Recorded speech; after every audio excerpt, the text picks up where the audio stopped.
প্রিন্সেসের জন্য 4টা ইমোজির বেলুন নিয়ে আসছি। অ্যাকচুয়ালি আমি ফুলাইতে পারি না, হ্যাঁ বেলুন তার আম্মু ফুলাই দিচ্ছে। এই যে আমার প্রিন্সেস কত হ্যাপি, দেখছেন দেখছেন তার এক্সপ্রেশন, হ্যাঁ তার এক্সপ্রেশন। ও রে, ও রে, এটা কি রে, এটা কি? এই যে একটা ইমোজি, এই যে আরেকটা ইমোজি, আরো কয়েকটা আইনা দিব, হ্যাঁ আরো কয়েকটা আইনা দিব গো।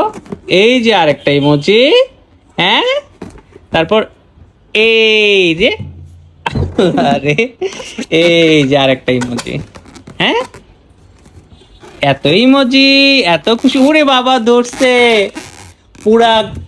এইখানে পুরা বেড সাজাবো ঈদের আগে, ঠিক আছে 50টা নিয়ে আসবো এরকম, হ্যাঁ না প্রিন্সেস। ও অনেকেই প্রাইস জিজ্ঞেস করবেন, আই নো দ্যাট। সো এটা আমি অ্যাকচুয়ালি খুচরা নিছি, তো সেই জন্য প্রাইস এটা অনেক পড়ছে আমার মতে, হ্যাঁ 10 টাকা করে পড়ছে পার পিস এটা, হ্যাঁ